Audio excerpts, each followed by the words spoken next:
Merci à Agnès de cette invitation. Et puis j'entre tout de suite dans le récit. J'ai intitulé ce récit « C'est à cause du chien ».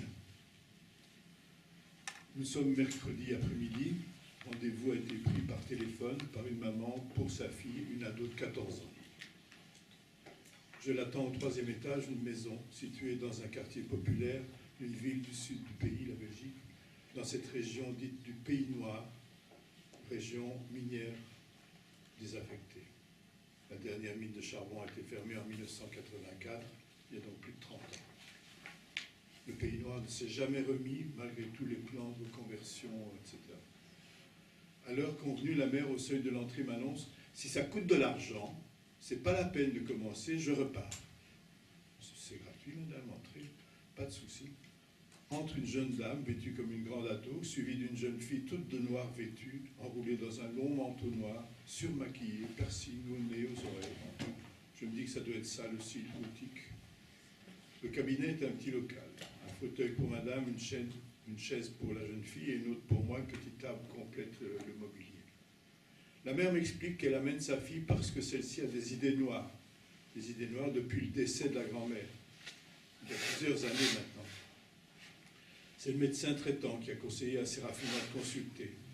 Je demande d'en dire un peu plus sur l'importance de cette grand-mère pour Séraphina.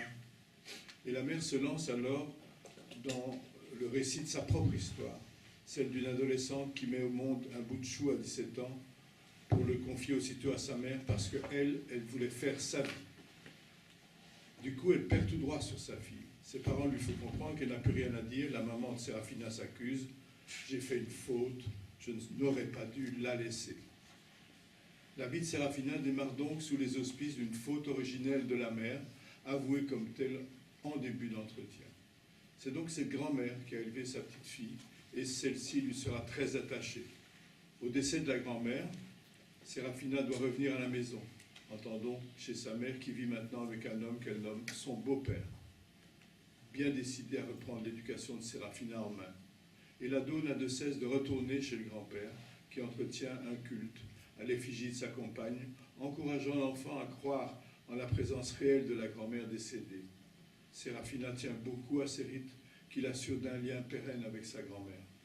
C'est son traitement de la perte de l'être aimé, le seul lien qui l'assurait d'une présence sur laquelle avait pu s'étayer son être d'enfant laissé tomber par la mère. J'ai soutenu ce recours à la mère de substitution, tout imprégné qu'il soit de spiritisme et autres pratiques magiques fomentées par le grand-père. Étayage insuffisant cependant, puisque Séraphina me dit ses pensées suicidaires et ses scarifications au poignet. De là aussi son look gothique, tout de noir vêtu. Et cette manière de se projeter à l'époque du nazisme. Je m'étonne de ce choix, et elle me répond « Je rêve que je subis le même sort que les Juifs. » Une scarification de l'esprit en quelque sorte. Au fil des séances, dans ce cadre, il y a 10 séances prévues, c'est le principe même que nous observons pour limiter, puisqu'on n'a pas l'argent, on a une autre limite qui est le temps. Séraphina me raconte sa vie, récit que j'écoute très attentivement. Je comprends à peine les mots qu'elle utilise, issus d'un patois local matiné d'italien hérité des générations immigrées qui lui font le berceau de sa présence au monde. Ce que je ne comprends pas, je lui demande de me l'expliquer, ce qu'elle fait de bonne grâce, pleine d'indulgence pour ce papy qui l'écoute. Elle m'enseigne sa vie, une vie de chef de bande. Il y a 2 clans à l'école, le sien et le clan ennemi, celui de Mélanie. Mélanie voulait commander, Séraphina ne supporte pas ça, elle lui a cassé la gueule.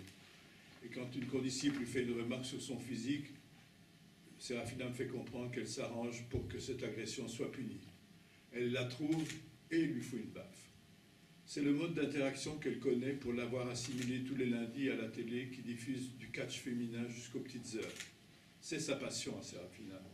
Elle prend ses combats au réel, elle ne me croit qu'à moitié quand je lui dis que c'est du chiquet. Quand elle a passé une soirée et une bonne partie de la nuit à la télé, elle ne peut évidemment pas se lever le lendemain, et donc il n'y a pas de mardi à l'école, et l'éducateur connaît la chanson et accepte ça. Et puis, semaine après semaine, elle me raconte ses goûts musicaux, le groupe Nirvana, Help, les Beatles, ses stratégies aussi pour approcher un copain dont elle est amoureuse, mais qui ne doit rien savoir. Comment elle évite un garçon qui lui met les mains au corps. À la fin d'une séance, elle me dit qu'elle n'a plus d'idées noires, sauf quand elle pense à Jackie. Si elle se jetait par la fenêtre, Jackie s'en foutrait. Ça lui fout des idées noires.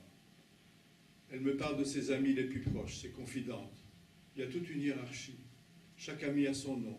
Il y a l'indispensable, il y a la meilleure, il y a celle qui est comme une sœur, etc. Un mot code pour chaque rang. Se révèle ainsi un univers symbolico-imaginaire bien plus riche et complexe que celui que je lui avais prêté au départ. La fin de l'année scolaire arrive, elle a presque tout raté, mais elle n'a plus d'idées noires, et elle ne se mutile plus. Elle ne se trouve plus laide et ose être amoureuse. Une copine va lui présenter un garçon. Que s'est-il passé? Elle m'a enseigné son monde. Elle a mis des mots sur sa vie, là où il n'y avait que des cris et des coups. J'ai appris son vocabulaire, j'ai reçu sa parole. Elle a pu tisser une trame symbolique par-dessus le trou laissé par la perte originelle du lien à sa mère. Une autre rencontre dans le cadre du centre psychanalytique de consultation et de traitement, ce centre de consultation gratuite et à durée limitée. Une autre rencontre nous éclaire sur les valeurs qui animent certains ados dont le discours social n'a que faire et qu'on a trop vite opposé avec une qualification de type déficit social, décrochage scolaire. Je reçois une adolescente de 13 ans. Elle est envoyée par la psychologue de l'école professionnelle à qui la jeune fille a confié ses angoisses de mort et l'impossibilité dans laquelle elle se trouve d'aller à l'école. Elle est la dernière d'une fratrie de 5, née des amours de la mère avec 3 pères différents. Son père est décédé et sa plainte est celle d'une solitude abyssale, un sentiment d'abandon. Sa demande est qu'on la laisse prendre son autonomie, mais aussi que sa mère prenne soin d'elle, s'intéresse à elle. Non pas pour l'engueuler parce qu'elle refuse l'école ou parce qu'elle veut vivre autonome. Vivre autonome, pour elle, ça veut dire exercer son droit à faire sa vie. Très concrètement, ça veut dire rejoindre son copain qui a loué une chambre et qui prend soin d'elle, qui est gentil avec elle. Ce copain, c'est un condisciple. Il ne va plus à l'école à cause du chien. Alors je m'étonne. Mais oui, on était en balade dans la rue et un homme nous a demandé de prendre son chien parce qu'il ne pouvait plus le garder dans l'appart. Moi, dit-elle, je ne peux pas laisser un chien abandonné. J'ai supplié mon copain pour qu'il prenne le chien avec lui dans sa chambre. J'ai tellement insisté qu'il a accepté parce qu'il a vu que je ne pouvais pas le laisser. Maintenant, il ne va plus à l'école parce que le chien, on ne peut pas rester seul dans la chambre la journée. Voilà une élève en décrochage scolaire, dira-t-on doctement. Mais quand on l'écoute, qu'entend-on? Sinon qu'à sa manière, elle prend le contre-pied du discours social prônant la performance, la vie sans lien, le cursus personnel sans sollicitude. Bien sûr, ce chien est la métaphore de son être abandonné. Et c'est en le recueillant que son copain et elle traitent leur liegen lassen, leur laisser tomber, leur être abandonné. L'avenir dira si ces deux jeunes gens auront fait avec leurs symptômes, puisqu'il a été maintenant entendu au lieu d'être réduit. C'est cela une pratique de résistance dans le champ de la clinique analytique. Entendre que le sujet montre du symptôme auquel le social le détermine. Cette pratique s'appuie sur une politique clinique qui va à contre-courant du discours dominant qui fait du citoyen un usager consommateur. Elle s'oriente sur le symptôme du sujet pour y entendre ce qui lui fait signe vers plus de vie au lieu de le réduire à la figure d'un individu protocolisé. Voilà, je vous remercie.